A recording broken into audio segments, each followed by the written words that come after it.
Book 1, Bloodvale Court. Case File 1, The Silent Bell. The cold had crept deep into Thorn Hollow, a village swallowed whole by the endless fingers of the bleeding pines, where even the sunlight seemed hesitant to linger. The villagers whispered that the trees there bled in autumn, a slow, dark seep from bark to root, and that the forest itself held its breath beneath the frost. On the 12th night of the frost moon, the bell in Thorn Hollow's ancient chapel fell silent. It had been a sound as constant as the wind, a voice that called the villagers to prayer, to mourning, and to moments of quiet reprieve. But that night, the bell's toll simply ceased. No one had touched the bell. No one had rung it. And yet, when dawn broke, Thorn Hollow was wrapped in a thick, unnatural silence, not the peaceful quiet of sleep or snowfall, but a suffocating absence, as if the air itself had forgotten how to carry sound. Captain Alira Dane stood beneath the shattered bell tower, the cold biting through the leather of her cloak. Her eyes scanned the cracked stones and twisted ironwork. The bell hung still, black as the void, untouched by rust but utterly mute. She was the lead of the Valborn Sentinels, the court's ancient order sworn to guard the fragile boundary between the living and the lost. Their oaths were carved in blood and shadow, a promise to confront the darkness no one else dared see. Around her, the villagers of Thorn Hollow shuffled, faces pale and drawn. "We live in silence now," the elder, Milas, whispered. His voice cracked, fragile as dry leaves. The bell was the village's breath. Without it, the world feels hollow. Elira's gaze sharpened. She reached down, fingers brushing a cold fragment of bone etched with strange sigils, half buried beneath the crumbled altar inside the chapel. The symbols seemed to write in the faint torchlight, ancient marks of binding, or breaking. The air smelled of damp earth and something darker, a scent that pricked at the edges of memory and fear. That night, Alira and her sentinels gathered in the ruined chapel. Their breath formed misty ghosts in the chill air, and the silence around them pressed in like a living thing. From somewhere beneath the stones, a faint hum began, a low, mournful chant rising from the depths of the earth. It was a sound no one should hear, a song made not of words, but of sorrow and forgotten names. Alira closed her eyes, feeling the hum vibrate through her bones. This was no simple silence. It was a wound. And something buried in Thorn Hollow's past was awakening. Bloodvale Court. Case File 1, The Silent Bell, continued. Beneath the stones. The chapel floor cracked like old ice beneath their boots. Captain Alira Dane knelt beside the altar, brushing away layers of ash and grit to reveal the narrow outline of a hatch. It hadn't been visible before, hidden under rotted pews and thick offerings, but now it stared up at them like a blind eye, freshly opened. "Seal-worded," murmured Karen Vale, her second, the youngest of their triad, but sharp. Tuned to the veil, he traced the edge of the hatch with gloved fingers, squinting as the light from his lantern guttered. "Old script, not from any current chapter." "Break it," Alira said. "We're past permission." With a slow nod, Karen retrieved a vial of red bloom ink and a salt-dipped stylus. He drew a countermark in a single breath, an unbinding curve once taught only to the earliest of Valborn ranks. The glyph pulsed once, cracked, and faded. The hatch creaked open. The air that rose was cold, not with temperature, but memory. Stale, heavy, and bitter. It carried the smell of pine roots and wet stone, and something metallic underneath. The stairwell descended in a tight spiral, torchless and steep. The further they went, the more the silence grew, not just in volume, but in weight. Words fell flat. Even the scrape of boots on stone had no echo. At the bottom, they found the room. It was not large, nor was it empty. the room of names. The walls were covered in bells, dozens of them, each small, hand-wrought, bound in iron mesh and affixed by red thread to the stone. None of them rang. At the center of the chamber stood a low, circular dais. Upon it, a single object. A book, bound in stitched pine bark and pressed ash, its pages yellowed but intact. No title, no lock, just a ribbon of dried lavender tucked between the first few leaves. Illyra approached carefully, heart beating louder than the soundless room allowed. The moment her fingers touched the book, a bell on the far wall shuddered. It did not ring, but it swayed, once, as if reacting to breath that hadn't been drawn in years. Excerpt, recovered from the book's inner leaf.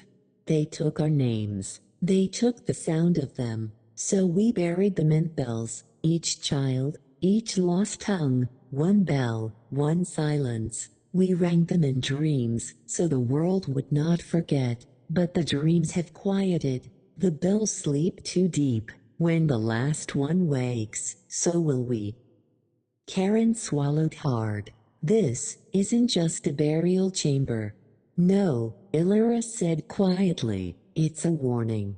She flipped through the pages, but most were blank, not erased, unwritten. Yet faint impressions haunted the parchment, like memories just out of reach. Names, dozens of them, began to surface only when the book was held close to one's chest. A humming started again, almost imperceptible, like the heartbeat of stone. Illyra looked up. The bells had begun to sway, all of them, now. Still no sound. Only motion. Only warning. The breach. That night, back above ground, Thorn Hollow burned. Not from flame, but from sound. Those asleep in their homes woke screaming, blood pouring from their ears. The silence shattered like glass, not gone, but inverted. Every whisper was a scream, every footstep, a thunderclap. Some clawed at their own skulls, pleading for the silence to return.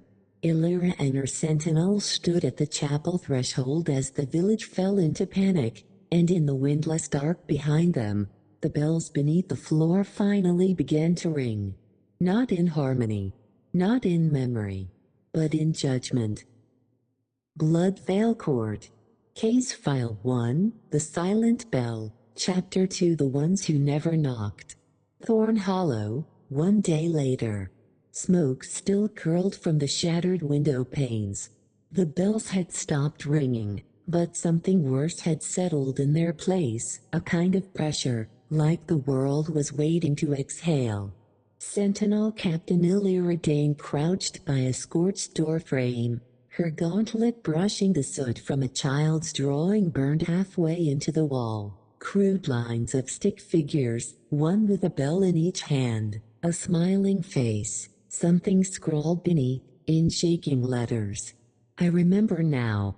The child who drew it was gone. No record of their name, no sign they ever existed in the census logs. Only this half-saved sketch, and the echo it left behind. Behind her, Karen and Dren stood watch. Neither spoke. Not since the bell stopped. It was as if the silence had crawled into their bones and found a home. She turned to them. We found the book. We heard the bells, but nothing else makes sense. Karen finally answered, voice dry, because we're not meant to understand it, not fully. Explain. Dren, the quietest of the three, looked toward the hills. This isn't a haunting. It's a ritual that never finished. Court record, codex fragment, the ones who never knocked. Scribed anonymously in the hollow century. Some were never buried, some were never named, but the worst fate of all were the children no one waited for. When war came through the veil, it didn't leave graves. It left homes without doors, beds still warm, and shoes by the hearth, never taken. The bells were first crafted not to call the dead, but to apologize to them. Everyone left unclaimed was strung in silence, their names written only in marrow, their lullabies forgotten. Until now.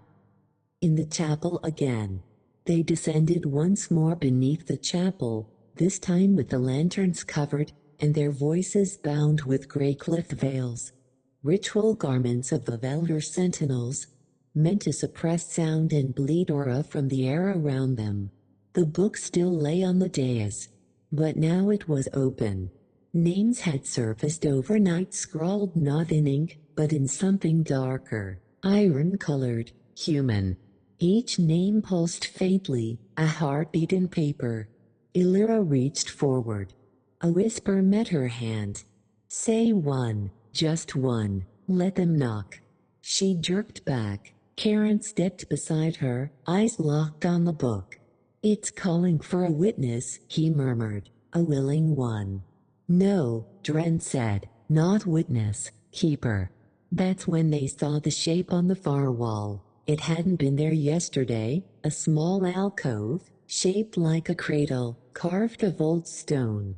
Inside, a veil mask, child-sized, ash-colored, with crimson stitching around the mouth. Next to it, a cracked bell, and a line etched into the wall behind it, carved so deep it bled dust. She remembers so we don't have to. The knock. 3 sounds echoed from above. Not footfalls. Not wind. Knocks. 1, 2, 3. At the chapel door. No one had entered Thorn Hollow since the ringing stopped. No one should have found them here. Illyra turned, blade already half drawn. The door creaked open. A small figure stood silhouetted in the ashlight, barefoot, cloaked in faded morning gray, with bells sewn along the hem of her sleeves, her face obscured beneath a veil mask. She did not speak. She did not move. But from behind her, as if from some distance far beneath the stone, the bell choir began to ring again. Softly, almost tender. A song for names remembered too late. Field log, Sentinel record number 0197. Filed by Lieutenant Sarenlo, Velher 3rd Watch. Location, Outer Hollowing. Periphery Sector 6. Date of entry, 3rd Frost Wake, Year 711 AR. Classification, Restricted, Eyes Only, Echo-Link Territory. Entry transcript. We came with salt and bells, per directive. 4 of us. I now file this alone.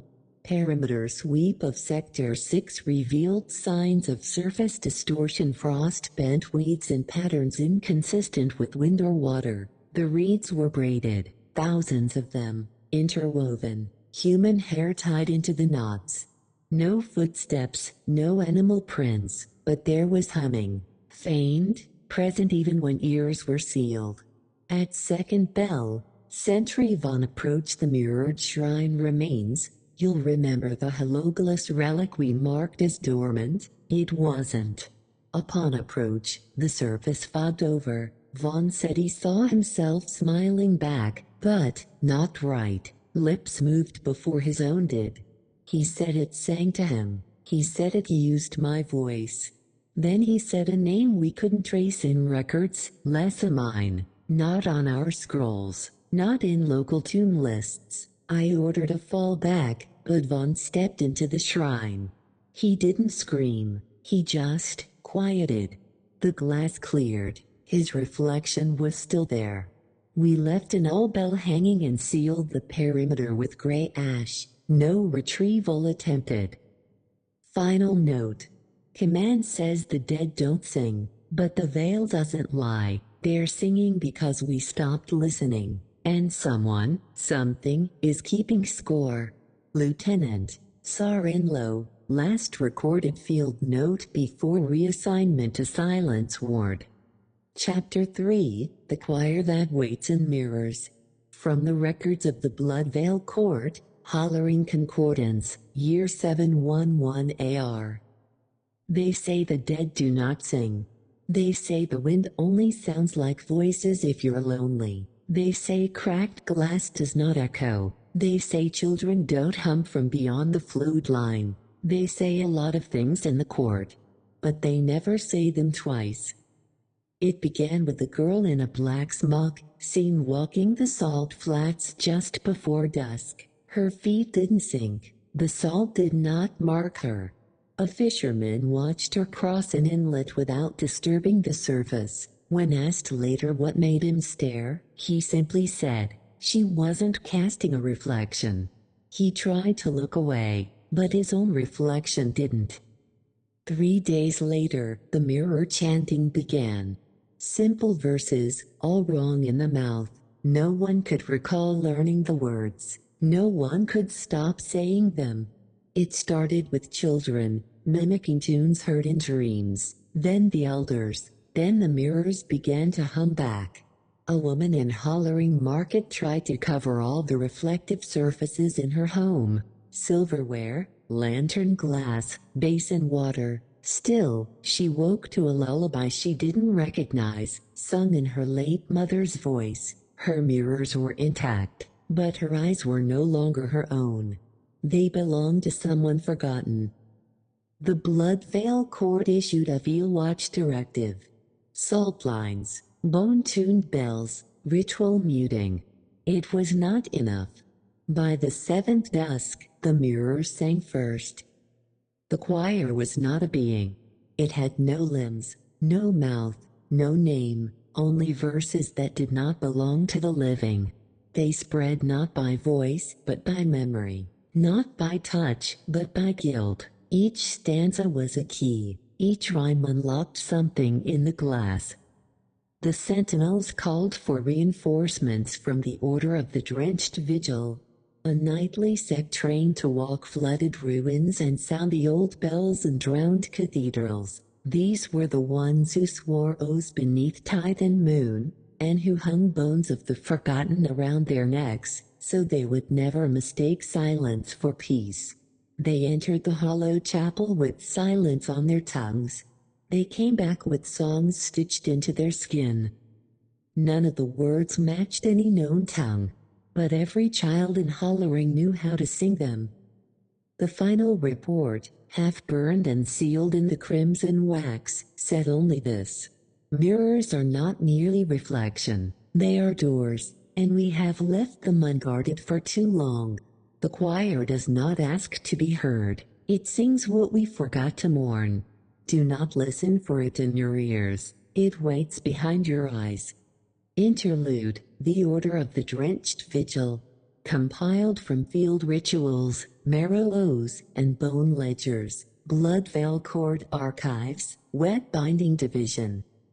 They do not speak above water, not from fear, not from vow, but because the things they remember them back.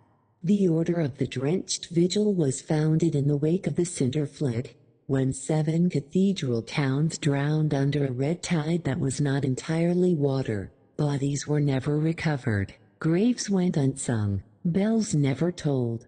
But something sang anyway, something underneath. The vigil took shape not as soldiers, but as listeners, not warriors, but bell walkers, those who could hear when the drowned still whispered. They walk ruins submerged by grief, cathedrals forgotten beneath silt, monasteries choked by roots. They seek one thing: unheard mourning. They believe hauntings are what happen when sorrow is left unanswered, that every echo is just a grief that was not named in time. So they name them. Through drowned rites, sunken bells, and bone-burdened walks, they speak back to the water, not to silence it, but to tell it, "We heard you."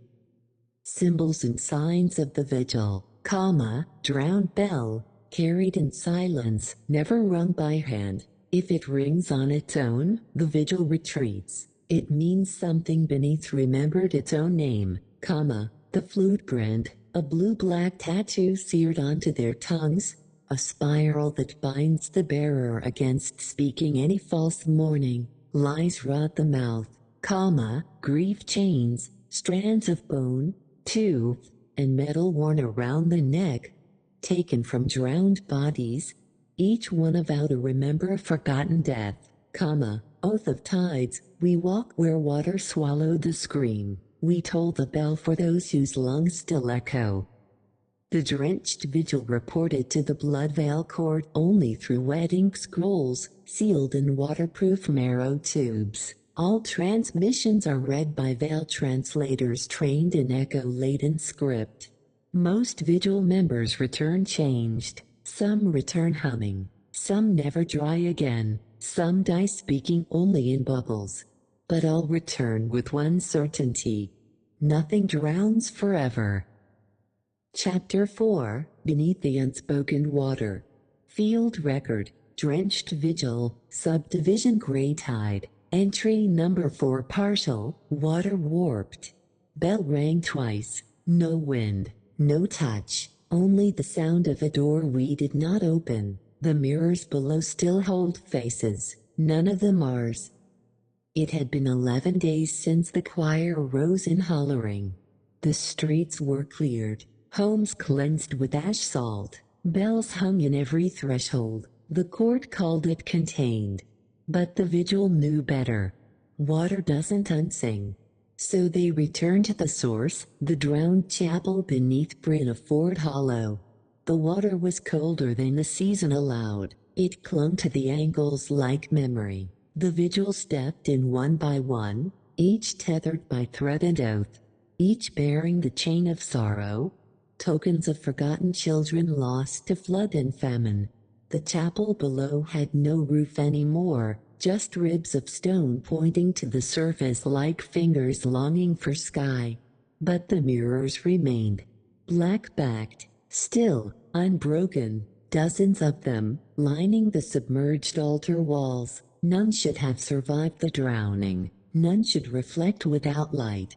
And yet, when the vigil lit their lanterns, the mirrors didn't show them. Only children, standing, silent, mouths open, singing.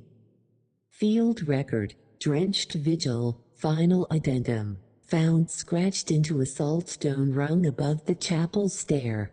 They do not sing to be saved, they sing to remind the water what it stole.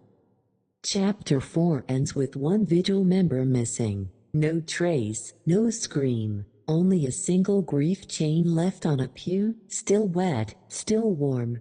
The mirrors below, gone, just water now, until it sings again. Witness testimony, the one who listened. Filed under conditional sanity clearance Blackwell only, extracted by Bone Seeritress, 2 weeks post-incident.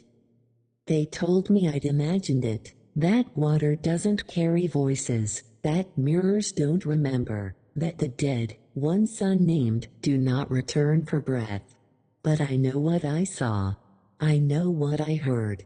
We had fled Bryn of Ford when the bells first stopped ringing. The town had always been damp, yes, like it never stopped weeping. But after the hollowing, the very sound of air felt wrong, like someone else was using it. We'd moved inland, to a salt-dusted rise near Chapel's End. Safe, they said, veil stamped, blessed, forgetful. But the night before the drenched vigil came through, I woke up choking on my own breath. Because there was a song in my lungs. A child's voice, not mine. It hummed from the inside, not through my ears. I stumbled from bed, still half dreaming, and found my daughter, eyes wide, feet bare, standing by the cracked mirror near the hearth. And her reflection? It wasn't hers. The face staring back at her was pale, mouth open, singing. No sound passed the glass, but I could feel it in the walls, in the air, a vibration, like a lullaby meant for no one who made it to adulthood. I grabbed her, but her mouth was moving too, the same tune, the same rhythm, as if the mirror had taught her the song without a word. I smashed the mirror with a fire poker. It bled black water. My daughter hasn't spoken since. She's not mute. Her voice is fine, but she won't speak. She just listens. always toward places where I feel the air lean wrong, where the bells don't chime, where the rain seems to fall backwards. I offered her name to the court. They burned the record, said it would protect her. But the thing in the mirror still hums, and sometimes, when I wake, she's not in her bed, but the song is in my throat again. And it's not just hers anymore. Signed, a mother who buried no child, yet wakes to remember one. Chapter 5, The Tolling Silence. Filed under Veil Breach Alert, Tier 3. Compiled by Echo Hound Seleth Gorn, with blessing from the Drenched Vigil. It began with a bell that didn't ring. In the chapel husk of Realm's Watch, a bell tower stood still for over 80 years, rusted, no rope, the clapper long since stolen by crows or vandals. Yet on the first eve of Paluinter, it sounded. Once. No one was near, but every lantern in town blinked out. The court dispatched 2 veilbinders and a silent walker from the Hollow Archive. Only the silent walker returned. He had carved 47 names into his own skin, none of them known to any registry.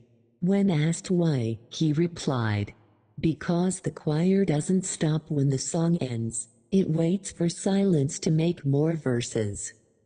Villagers began reporting reflections again, not in mirrors, but in dry glass, windows, even pond ice, always a figure, always small, always singing. Children, they said, or things that used to be. At dawn on the 3rd day, the chapel bell fell. No wind. It crushed no one. But when it shattered, they found the inside filled with salt water, and floating within it, a music box, still humming. No gears, no key, no known origin. But the tune, it was the same. The song from Hollowring, from Bryneford, from the echo seedings. The hollowing choir had not quieted. It had only found new instruments. Chapter 6, Saltmouth. Filed under Active Anomaly, Class Echo C, Eyes Only, Drenched Vigil Sentinel Tier or higher, compiled by Salt Recorder Enril Thorn, verified and sealed by Court Echo Tire Oversight. This time, it came from the shore. The old coastlines were never quiet, but we accepted their weeping. Salt winds, cracking wood, the lull of waves grinding against hollowed docks and broken hulls. But on the 9th day of Paluinter, something sang from the sea.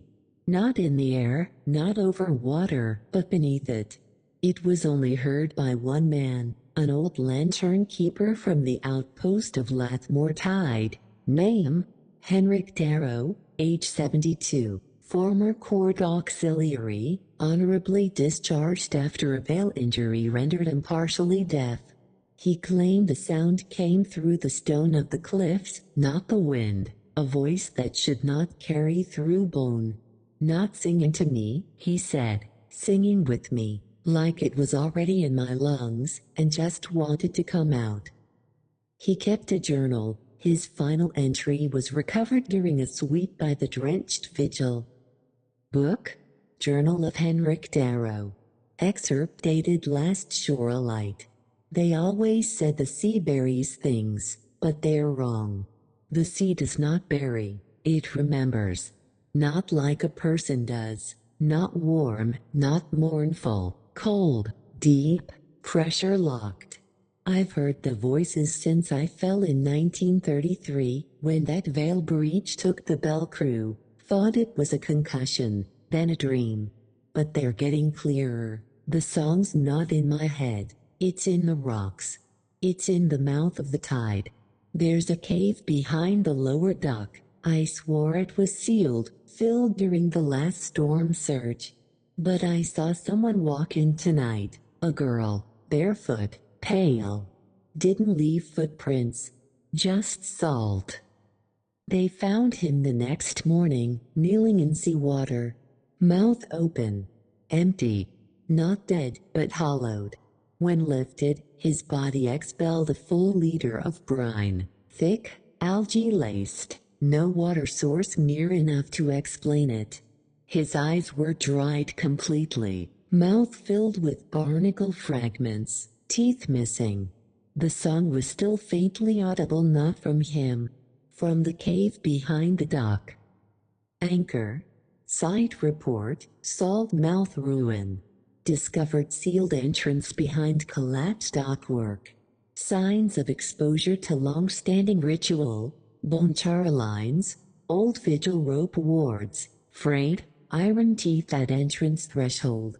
Inside, a spiral descent carved directly into sea rock.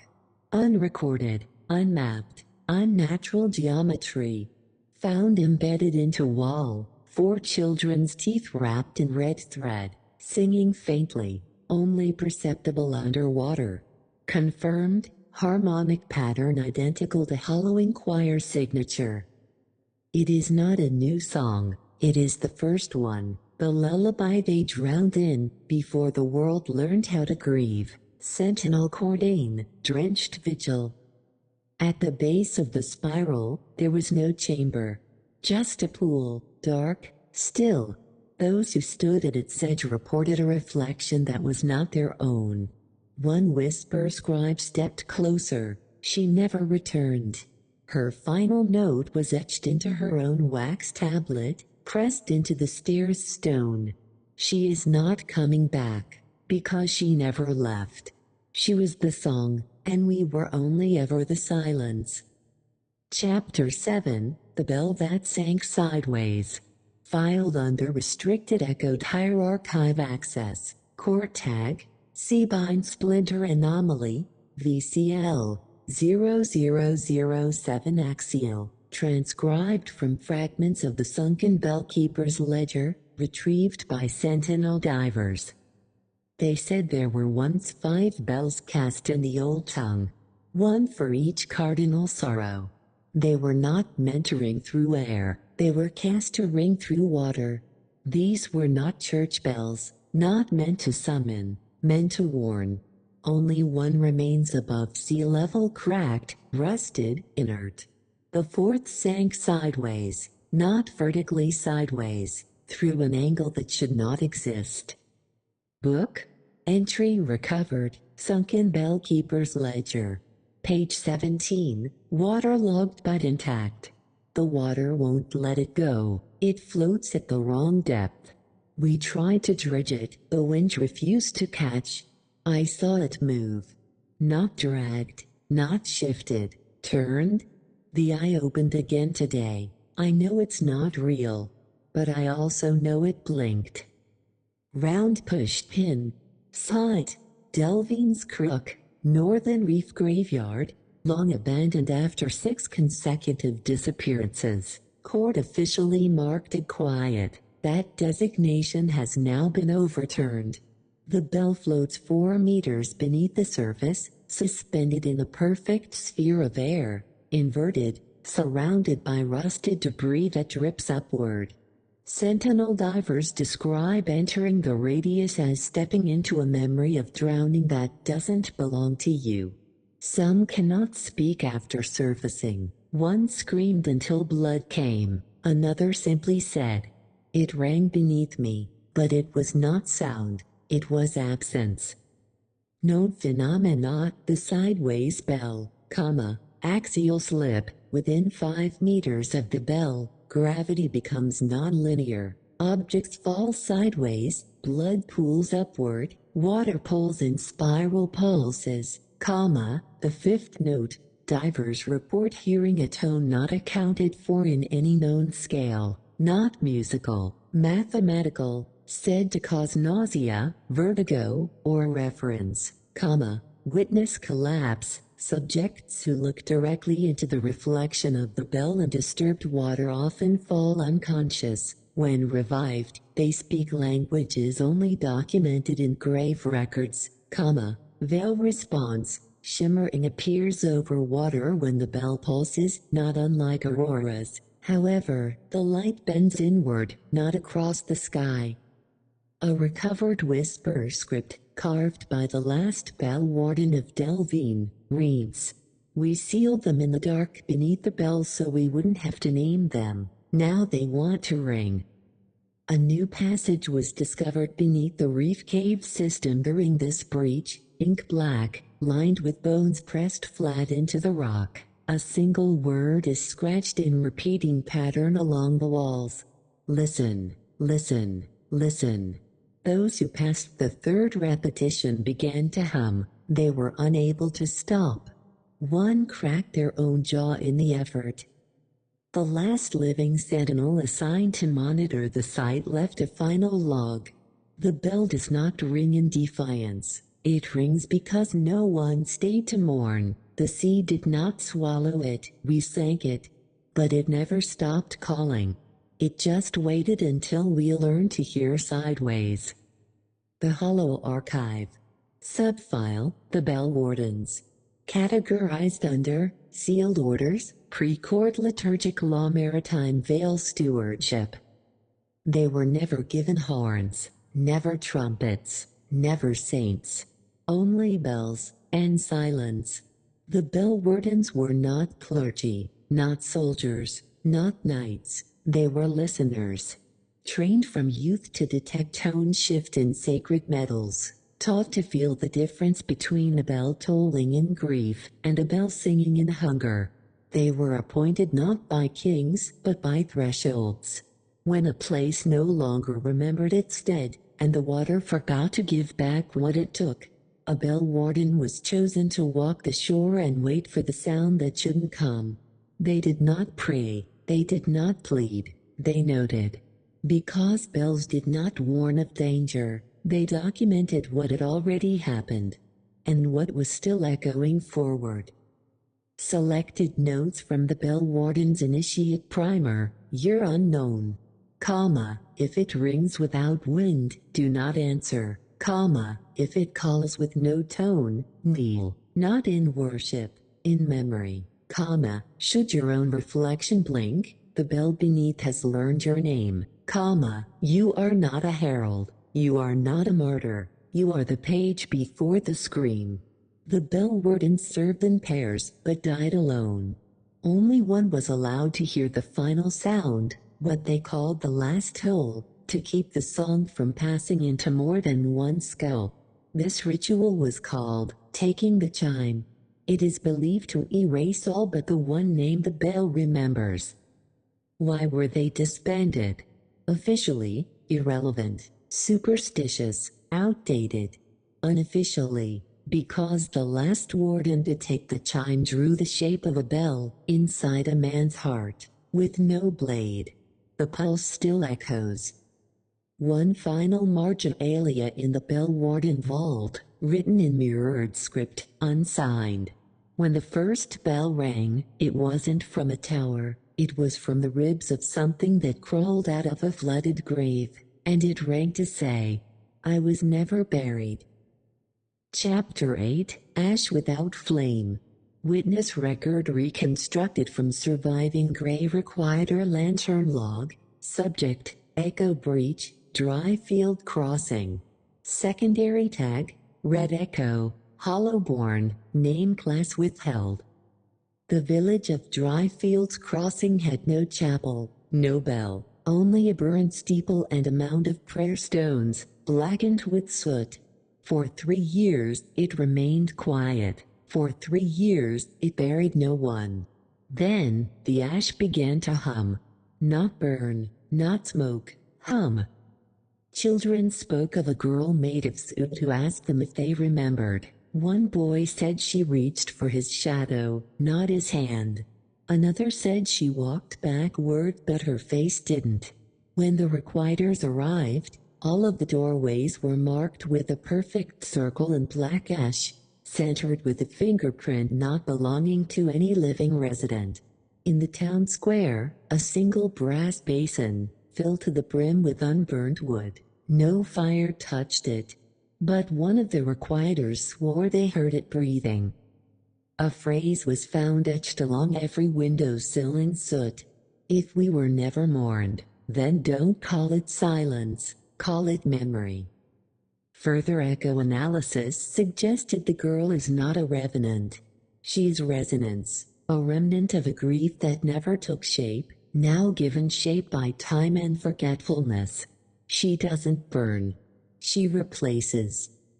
Last known utterance from Requider Farallon, before ash filled his lungs without smoke. She asked me if I could still hear the bell. I told her there was never a bell here. And she smiled. And said, "Not yet." Recovered journal fragment, Bell Warden Teshimar. Fragment translated from iron script entries, found sealed in oilcloth near the Delvine drown line, bound with unburned twine and 3 rusted nails. Field title, Last Circuit, date unlisted, clock glyphs misaligned, entry deteriorated. Do not strike the bell. First bell, the moss had teeth. Not metaphorical, real teeth, embedded like memory in the stone at the southern watchtower. I saw them when I bent to touch the bell root, felt the hum through my gloves. The sound was wrong, not off tune, not off time, just remembered before I heard it. Like it had rung yesterday in my dreams, like it would ring again in the marrow of my skull. They say the Delvine breach was sealed. They say the water stopped rising. They say the dead were all named. They say too much. Second bell, I found a bell I didn't place. Small, twisted, hung from a child's shoe. Still swinging. No wind. Third bell, the water's reflection light. I watched it ripple, once, then again, from the same direction. But the pond was still, the sky above it still, even the air still. The only thing that moved was my face, but I didn't blink. Fourth bell, there are no fish in Delvine anymore. Only mouths in the mud. Some speak, some sing, some just open when I walk by. One of them had teeth, my teeth. I did not scream. The bell would have answered. Fifth bell, I forgot my own name for 12 heartbeats. Not poetic, literal. The name came back with a cost, the face of my brother, now faceless. I remembered him dying. I remembered holding him. But now his face is a bell. And it rings when I close my eyes. Final entry, Bell Warden Protocol 9, unmarked sound, class red echo. The toll came at dusk. No clapper, no tower. Just the world stopping for a moment, like a breath was being held or exhaled. The bell rang inside my spine. It didn't ask, it remembered. And I remembered with it. Scorched notes on to final page. The bell was never forged. It was found in a grave with no bones, buried under silence, still ringing. The Sisters of the Hollow Thread. In the shadowed courts and forgotten halls of the Blood Veil, where justice and mystery intertwine, there exists an order older than memory, the Sisters of the Hollow Thread. Not warriors, but weavers of truth and silence, they serve as the delicate web connecting lost voices to the living world. Legend says they were born from the first tears shed beneath the veil, entrusted with the sacred duty to mend what time and sorrow unravel. With hands deft at stitching both cloth and fate, the sisters do not wield swords or bells. Instead, they thread whispers into tapestries of meaning, preserving fragile memories that otherwise dissolve into the void. Each sister bears a sigil, an empty spindle entwined by a silver thread, symbolizing the delicate balance between what is spoken and what remains unspoken. Their cryptic rites include the binding of echoes, a solemn ceremony ensuring that even the faintest tremor of lost souls finds a voice through their silent craft. Despite their gentle touch, crossing them is perilous. Their knowledge stretches into the marrow of the court's secrets, and those who threaten the hollow thread often find themselves entangled in their web, where truth cuts sharper than any blade. Chapter 9, The Sisters of the Hollow Thread. The chamber was cool and dim, its walls draped in layers of tattered tapestries whispering long-forgotten hymns. Candlelight flickered against the dust, casting weaving shadows that seemed alive, moving like silken threads spun by unseen hands. In the center sat 3 figures, cloaked in ash-gray veils, their faces hidden beneath the delicate embroidery of interlacing silver and bone-white threads. They did not speak but gestured with subtle motions, fingers weaving invisible patterns in the stale air. Teshin's breath caught as he stepped forward, clutching the last remnants of his worn journal. One of the sisters extended a slender hand, pale as moonlight, revealing a spool of thread that shimmered faintly, a thread that seemed woven from both shadow and light. Without a word, the eldest sister began the binding. As the thread traced the air, memories long buried began to rise. A choir of silent voices, the lost bells tolling beneath still waters, the faces of children unmarked by time. Teshin realized, with a shiver, that the sisters did not just preserve memories, they summoned them. And some echoes, once awakened, never wished to be silenced again. The Sisters of the Hollow Thread. The Sisters of the Hollow Thread are a clandestine order whose roots reach back to the earliest days of the Bloodvale Court itself, founded in the aftermath of a tragedy known as the Silent Sundering, an event that tore apart an entire village, leaving behind unspoken horrors and lost souls. The sisters emerged to fill the void where voices were lost. Unlike the Vale's enforcers or the Bell Wardens who mark the passage of death, the sisters operate in the liminal spaces between sound and silence. Their craft is one of delicate balance, preserving the fragile line between memory and oblivion. The Hollow Thread Sigil.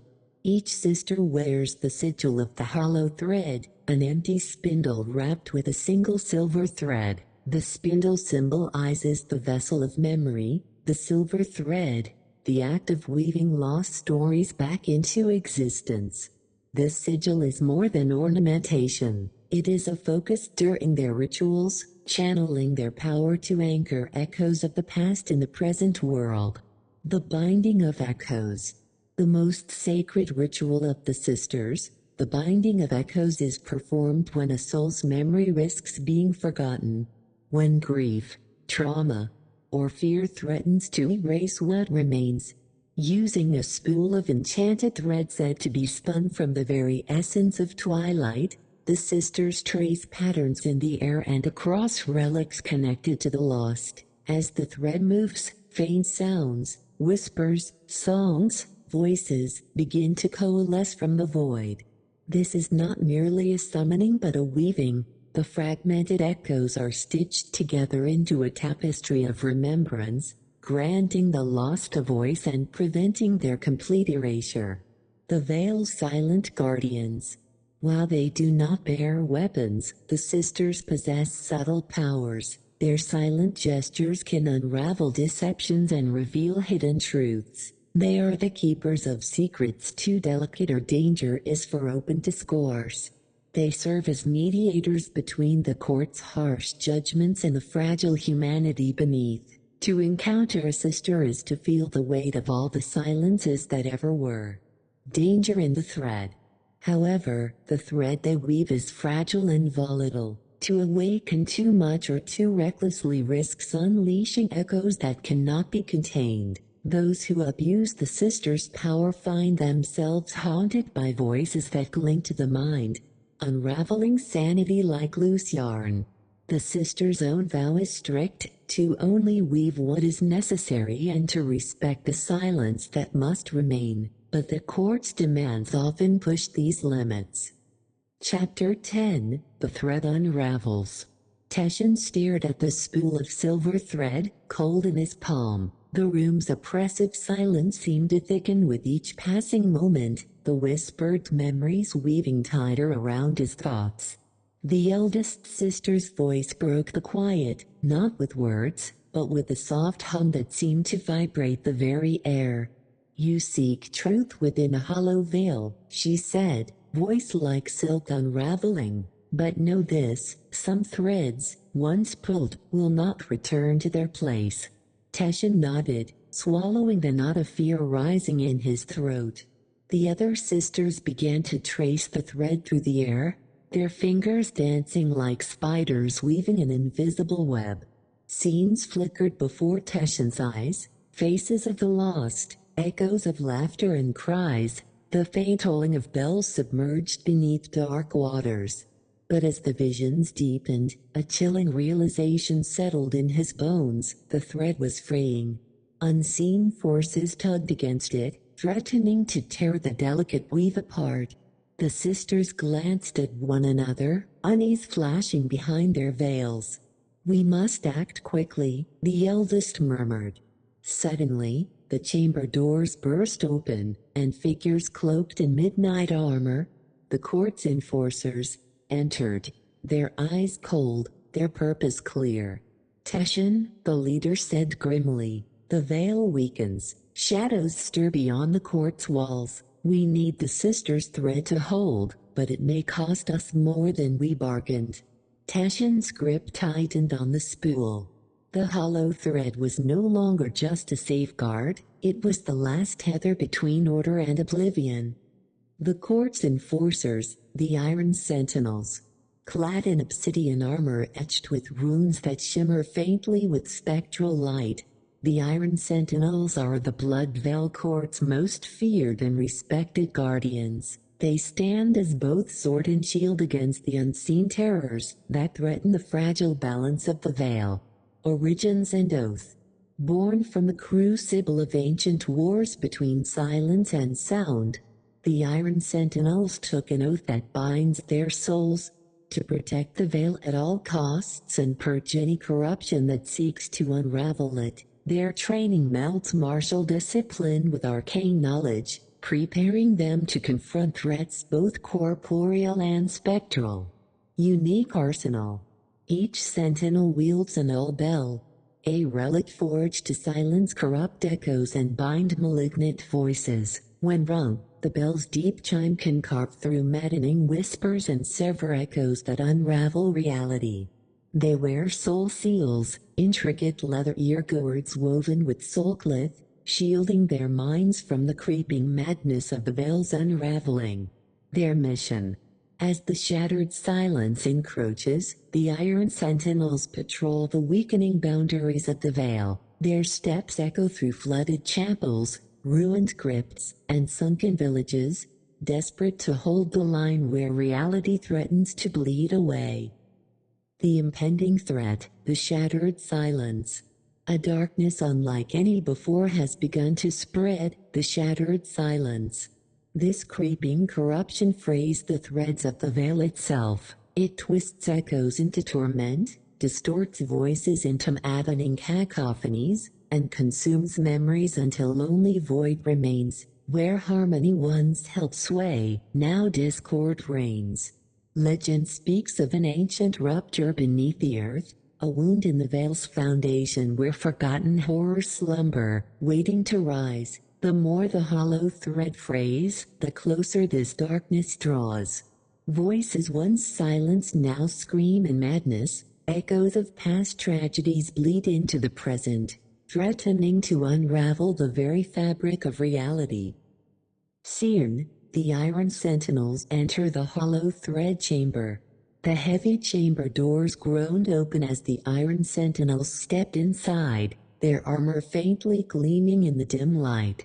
Their leader, a tall, imposing figure with eyes like polished steel, scanned the room with grave intent. "The shattered silence grows," he said. "The hollow thread weakens. If we do not act, all will be lost."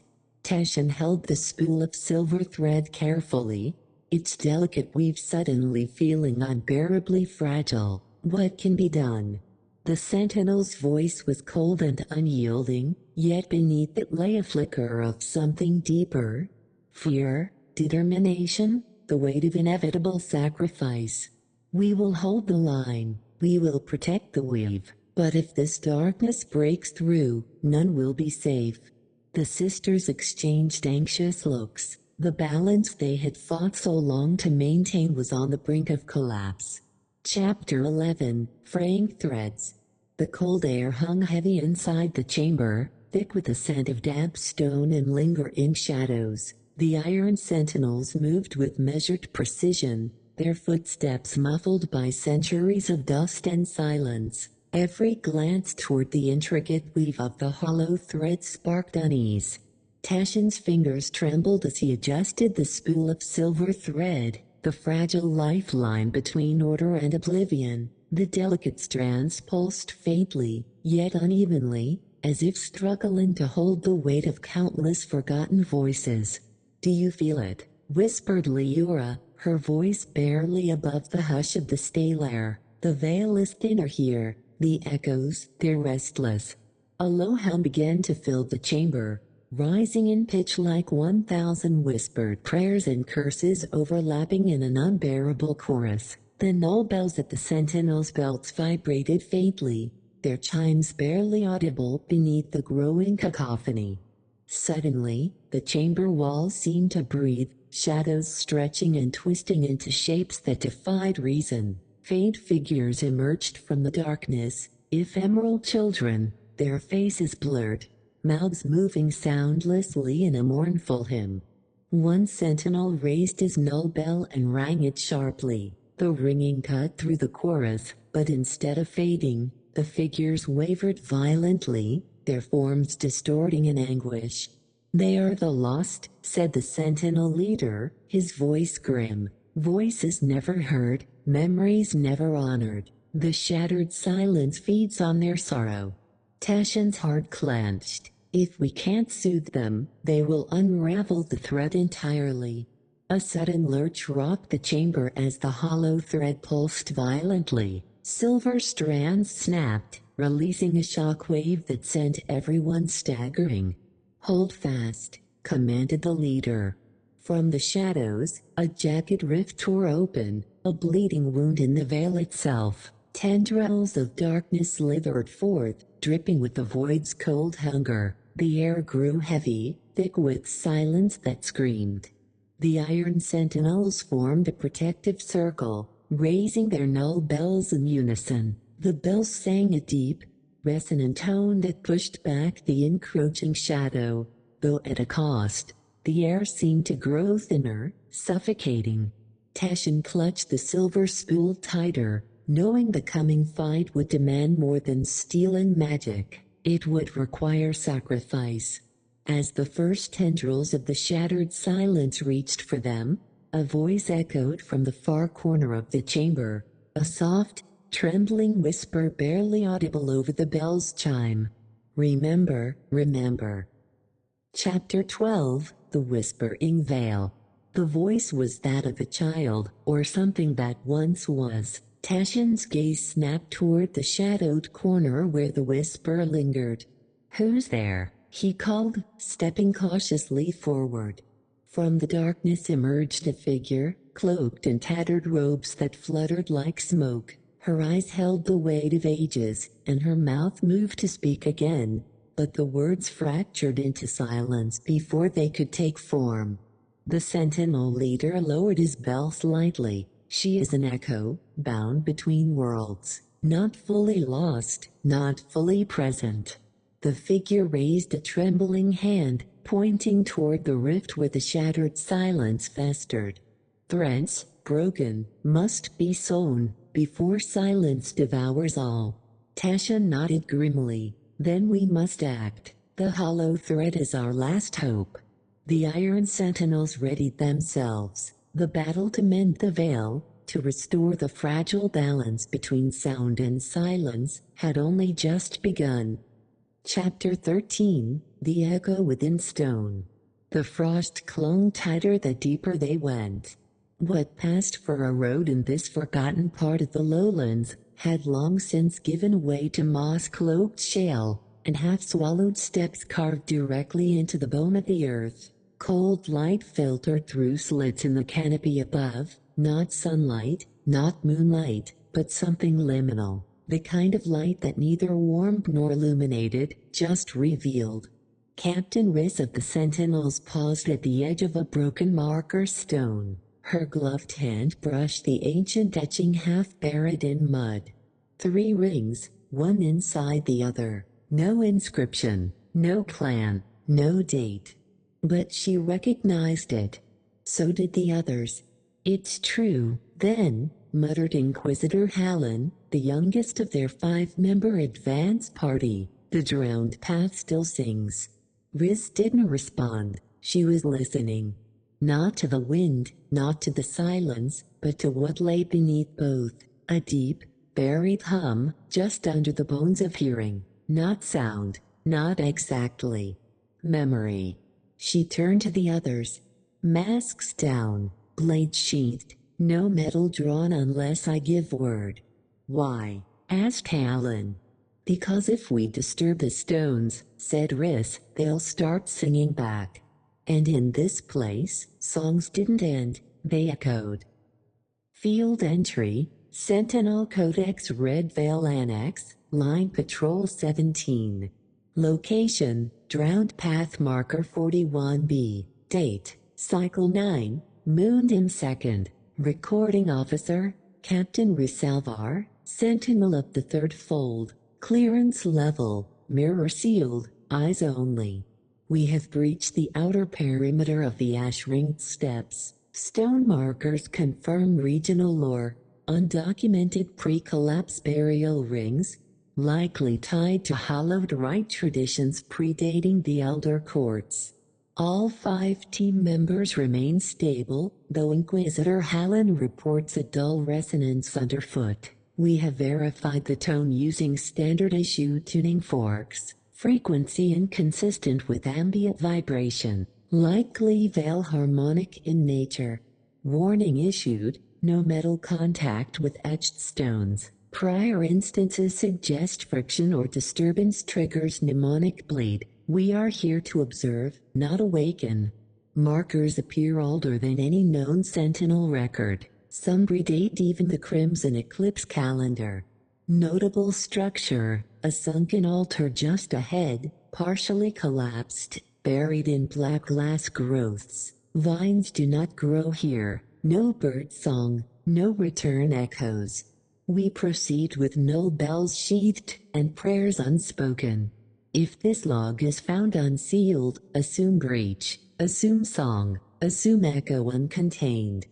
Field entry, Sentinel Codex Red Veil Annex, Site Record 41B, 2. Submitted by Scribe Lieutenant Aaron Vestal, Field Archivist, attached to Sentinel Fold 3. Status, Oathbound transcription, performed under silent protocol. Seal, mirror-bound, veil clearance IV required. Audio log conversion, partial fragment. The altar is deeper than recorded. Beneath the basin we found steps, too narrow for adult passage, worn smooth by countless passings. Not animal, not natural erosion. Something, someone, descended often, for years. There's residue, bone ash mixed with salt root. Ritual grade, a practice, not an accident. Captain Riss ordered a halt after Inquisitor Hallen found a shard. It hummed when he held it, not a sound, but we all heard it, in our own minds. A voice, faint but insistent, repeating, beneath, beneath, beneath. We sealed the shard in a null vessel. Still, none of us can sleep. The air is colder now, drier, but the altar bleeds. No wound, no cause, but the stone leaves crimson when touched. We're not sure whose blood it is. Riss won't let us test it. She says some truths don't want their names known. I believe her. Marginal note, handwritten. Do not return to Site 41B without a bell warden. Do not return with hope of rescue. This place remembers how to be worshipped, and it welcomes the faithful. E. Vestal. Chapter 14, Beneath the Skin of Stone. They descended in silence. The narrow stair spiraled downward for what felt like an entire day, but time folded strangely below the altar. What light filtered from above vanished after the first turn. Torches refused to stay lit, sputtering in bursts of blue fire before dying completely. So they relied on the memory glow of the shard Hallen had found, sealed tight in its null vessel, but pulsing faintly still, a heartbeat, a beacon, a warning.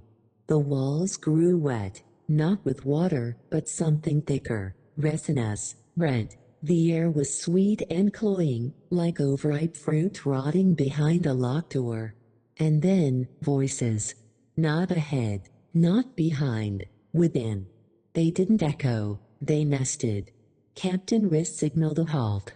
The stair opened into a chamber, not carved, not built, but grown. Root-like pillars arched overhead. Embedded in each were dozens, no, hundreds of faces. Stone gray, silent, children, elderly, even a few in sentinel masks. All with mouths slightly parted, as if mid-song.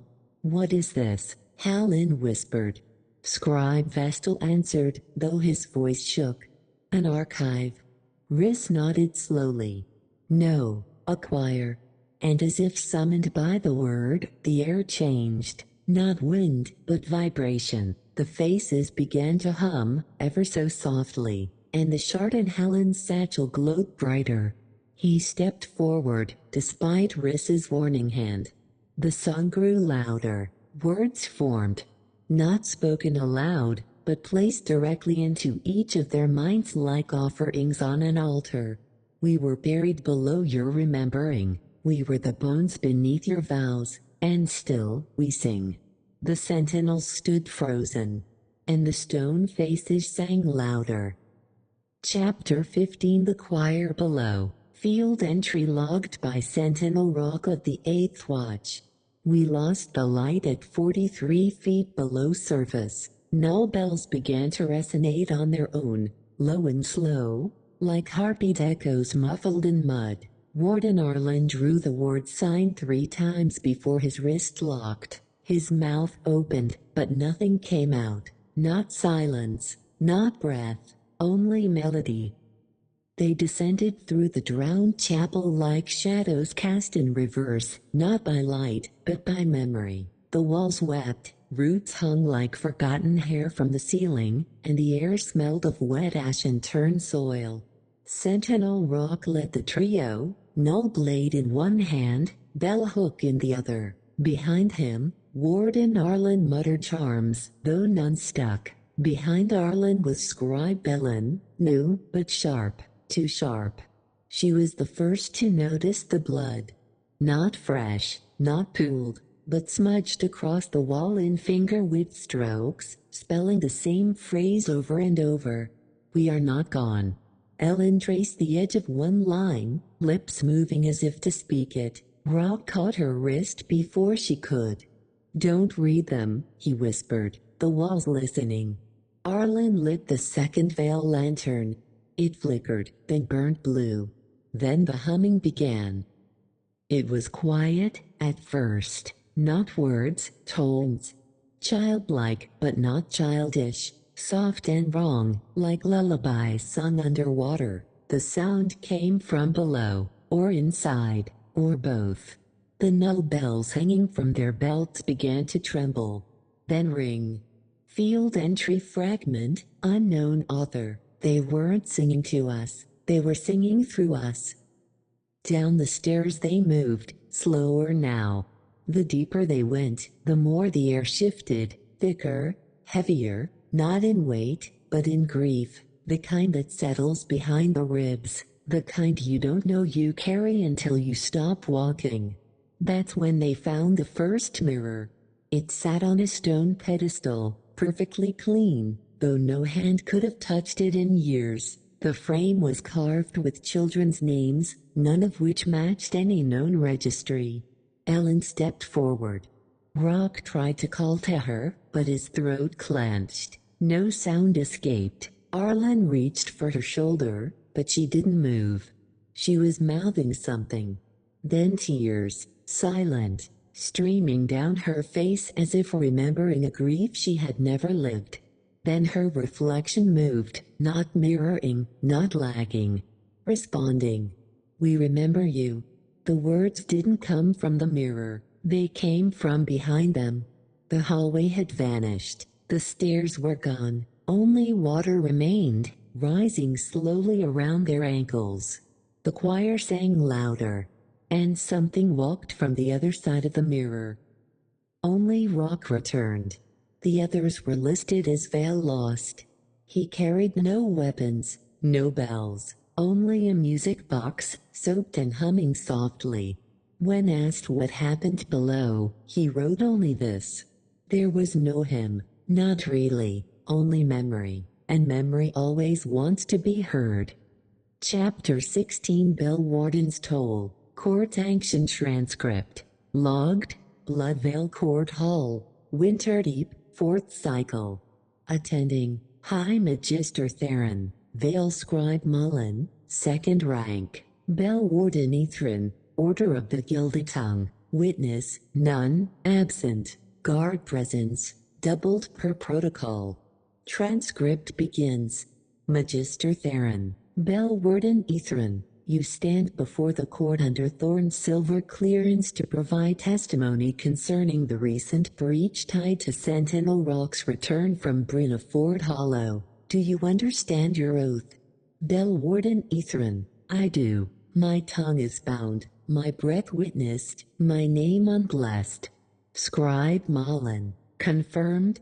Magister Theron, proceed. The bell warden did not raise his eyes, nor his voice. Instead, he placed a cracked bell on the table between them. Its edge was warped, its tone long dead, but it still hummed. Softly, barely, like something breathing through iron. This bell was issued under Choir Silence Directive 3.3. It should have silenced anything beneath the veil, even memory echoes. It did not. When I arrived at Brynaford Hollow, the water whispered, not in song, in names. Names we never recorded. Names no one had spoken in generations. They clung to the surface like frost. I saw my own name in the water. Then, it wasn't mine anymore. He paused, touching his throat. I rang the bell to sever the echo. It rang once. The sound didn't end. It still hasn't. Magister Theron, you're claiming the breach persists through the bell's resonance. Bell Warden Ithran, no, I'm claiming the bell became the breach. Scribe Mullen, clarify. Every bell made by the Gilded Tongue is cast in remembrance. We etch names of the silenced into the metal before sealing the mold. The idea is, when it rings, the dead are soothed, quieted. But something remembered louder than we mourned. The names burned through, bled backward. Now, the bells don't silence, they summon. A long silence followed. Even the court lanterns dimmed, not extinguished, only veiled, as though the very flame chose to listen. Magister Theron, this implies a reversal, that memory echoes are choosing their vessels. Bell Warden Ithran, they aren't choosing, they're answering. Field note scribbled by Scribe Mullen, unspoken aloud. This is no longer containment, this is communion. As the bell hummed on the stone table, a low sound began to rise in the room. A second tone, harmonizing. None of them moved. None of them breathed. Somewhere, beyond the chamber, another bell began to ring, not cast by hand, not forged in fire, but heard. And once heard, remembered. End transcript. Sentinel Interlude, The Ash-Eyed Watch. Report logged by Sentinel Archivist Velnchorich. Circulation restricted. Filed under, Vale Operations, Outer Fringe, Sector Hollerreach. We left with swords. We returned with silence. We've walked through fading worlds before. Ruined towns where the air tasted like rust. forests where the trees were younger than the graves beneath them. Once, even through a stretch of land where sound refused to travel at all, not muffled, not distorted, erased. But Hollerich is different. It breathes like something asleep, and worse, like it dreams. March Report. 18th Cycle, Dusklight. Sentinels Brack, Erilyn, Jesha, and myself advanced toward the remaining stone posts beyond the drowned border. What used to be Brenneford Hollow's farthest chapel line is now nothing but shattered arches, half swallowed by the marsh. Belrod clings to every rung of metal, iron twisting like wilted petals, heavy with scentless ash. Jesha paused at the third milestone. Her hands trembled not with fear, but with restraint. Something in the fog called her name, not aloud, not inside, but around. Like her name was being worn by the air. She wept. We didn't ask why. We already knew. Field notation, Sentinel Brack, deceased. We were trained to kill revenants, not reckonings. At fourth dusk, we reached the buried gate, the one marked in the old transcripts, the one never supposed to open again. It had already been opened. Inside, a circle of children's shoes, every one facing inward, all dry, despite the damp earth, and in the center, a single wax doll, mouth sewn shut with copper thread. No one touched it. The moment we turned to leave, the fog began to sing. It wasn't a melody, it wasn't words, just absence, wearing sound like a shroud. Brack walked into the fog. We called, we cried, we carved veil runes into the earth. But when the silence swallowed us, we knew Brack was gone, and not in the way men die. We returned with Jesha half lost to humming. We returned with our own names heavier than our gear. We returned because we must remember, or she will do it for us. We submit this interlude under weight of oath, sealed with ash ink. May the bells be kind. Archivist Velnchorich, Order of the Crimson Mantle, Vale Rank, Sentinel Tier V. Chapter 17, When Bells No Longer Sleep. From the Journal of Scribe Pelwin Draws, transcribed under V-Light in the Tower of the Last Mark.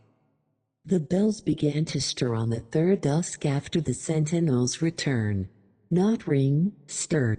Iron that had hung motionless for decades began to twitch on their cords. Tethers long slackened from rust snapped taut impulses, as if responding to something below rather than above. No wind, no quake. Just a rhythm, faint and familiar, like a heartbeat no one remembered having. The bell wardens stationed along the northern arc responded with prayers, salt rites, and sigils etched in waking silver. But by the time the fourth bell shook itself loose from the Black Spire Tower, the rites had stopped holding. The enforcers arrived the next morning. Clad in veil steel, helms sealed tight, they made no formal announcement, only moved in ranks of 7, dragging carts of nullbinders and silence cages behind them. They passed by the mourning towers and orphan chapels without stopping, not out of disrespect, but fear. It's known among the bell wardens that when the enforcers come with no clergy, it's not for judgment, it's for burial. I found Velnchorich outside the archive gate that night, hands bloodied from restraining Jesha, whose humming had begun threading through iron. She no longer speaks, only breathes in rhythm with the bells. She hears them now, he said, not the bells, what they were meant to warn us about. His eyes were hollow, not broken, but unfinished, like a man who hadn't yet realized his death was waiting in another's mouth. They were never meant to stay quiet, he added. We just forgot what they were holding back. The tower bells of Hollerich were forged not as alarms, but as anchors. Each bell tied to a name, each name bound to a grave, each grave sealed to a memory. And now, the bells shake not to signal invasion, but release. The graves are remembering. Elsewhere, across the low marsh line, the abandoned chapel in Myersfold wept black water from its floorboards. The drowned pews heaved once, as if something below had stirred. Witnesses from Croftwood claimed the moon cracked once in reflection, not in sky, but in every pond it mirrored. Then came the whispers. We never stopped singing. In a village too far to reach in time, 12 children woke in unison. None knew each other. None had ever heard the name Bryn Ford, but all began to hum the same tune. When asked why, the youngest, no more than 5, replied, "Because no one else remembers their names." Journal entry, Sentinel Jesha, incomplete. They're not angry, not vengeful, they just want to be heard, but we buried them beneath silence, so now they scream through the bells. By dusk, all 27 bells of Hollerreach were moving. Not one had rung yet, but it was only a matter of time. And when they do, it will not be a warning. It will be a reckoning. Chapter 18, Black Glass and Bone Salt, from the field log of Enforcer Captain Merrick Thal, appended by Scribe Hel Windras. The night was thick with fog, the kind that smells like old seaweed and lost prayers. We made camp just beyond the cliffs of Layman's Vale, where the earth had cracked open like a wound, and the wind howled through with voices that were almost human. Our task was clear: secure the perimeter, contain the Vale breach, and prevent the choir from spreading beyond the drowned village of Bryn Ford Hollow. But no plan survives first contact with the Hollow. The first sign came when our scouts reported shards of black glass scattered near the drowned chapel steps. The fragments shimmered with an unnatural sheen, reflecting not just our faces, but memories we had never lived. Lieutenant Kayla bent to pick one up and immediately dropped it, clutching her palm where the shard had brushed her skin. She whispered, "It burned like salt, but colder." As we pushed deeper into the ruins, the veil between here and elsewhere grew thin. Every sound, a lullaby sung backward, footsteps just out of sight, and the softest echo of children humming. The air was thick with bone salt, a mineral we later learned crystallizes from forgotten grief, the residue of souls that never found rest. We set up ward circles with soulcloth and iron stakes, but the salt crystals formed fast, creeping like frost over our gear and flesh. Captain Thal's report, excerpt. The veil here does not simply tear, it bleeds. Our men hear the song before seeing the source. Voices, not calling for aid, but to replace silence. We attempted to destroy the music boxes found on site. Ashes hummed for hours. We lost Private Haas to the melody. He stopped breathing in rhythm with the song. Eyes wide open, lips moving silently in the ancient hymn. This is no mere haunting, it is a contagion of sound and memory. That night, around the fire, Jesha shared a fragment from the Red Thread hymnal, a passage unearthed from the layman's crypts.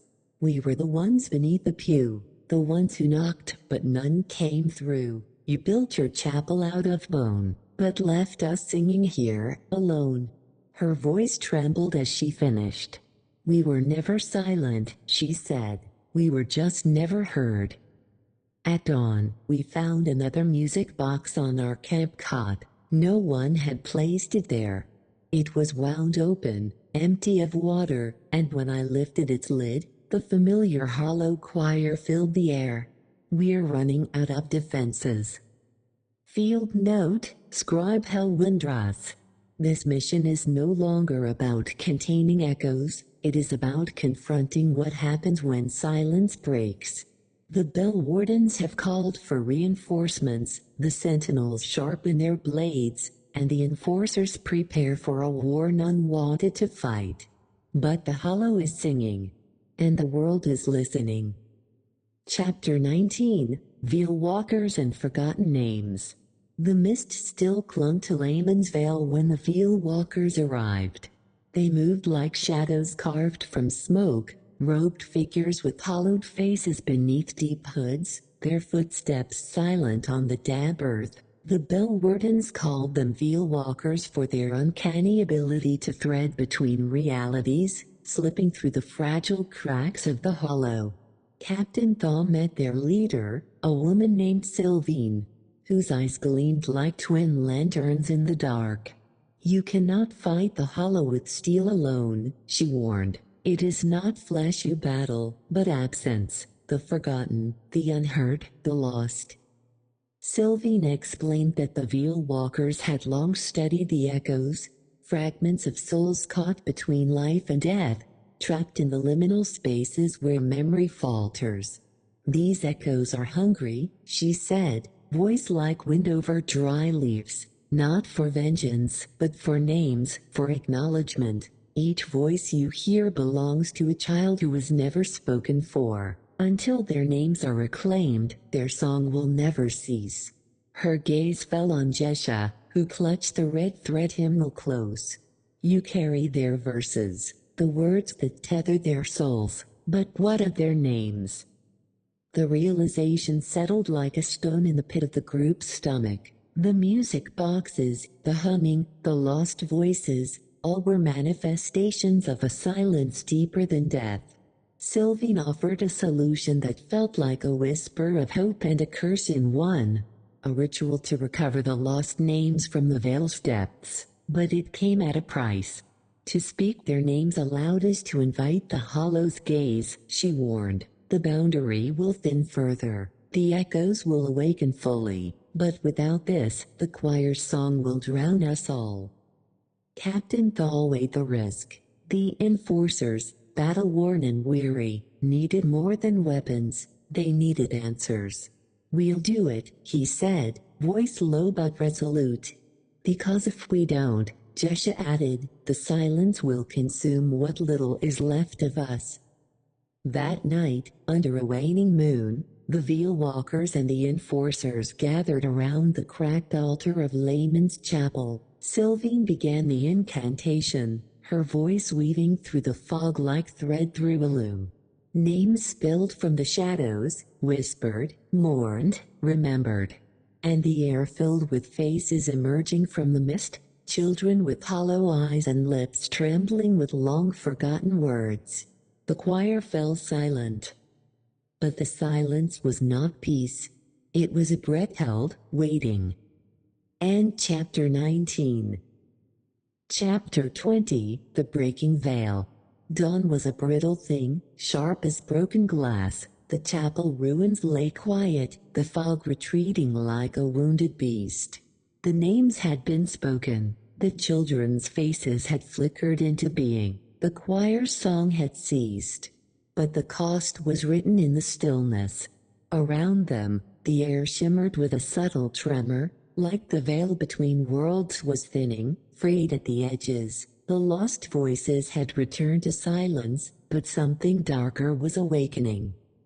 Captain Thaw tightened his grip on his sword, eyes scanning the mist. Jesha clutched the red thread hymnal, its pages warm beneath her fingers. "We pulled at the wrong thread," Jesha whispered. "The veil is breaking."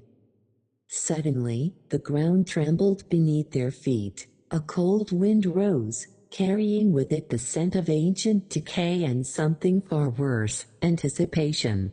From the mist, shapes moved, not echoes, but something solid, something alive, and twisted. The hollow was not finished. The Veil Walkers chanted again, desperately weaving their wards, but the boundary weakened too fast. Shadows poured through the cracks, twisting and writhing like living smoke. The enforcers formed a ring, swords drawn, hearts pounding. "Hold the line," Thaw commanded. The battle was brutal but brief. The creatures, born of silence and forgotten pain, were relentless, but the enforcer's steel and the Veil Walker's magic held. Still, every strike, every chant, Every breath felt like it was buying time. As the sun finally rose, the mist began to pull back. The veil stabilized, but only barely. Jesha looked at Thal, her voice steady despite the exhaustion. "This isn't the end." He nodded. "No, it's just the beginning. The veil is broken. The echoes are no longer confined. And the Blood Veil Court watches." End of Book 1.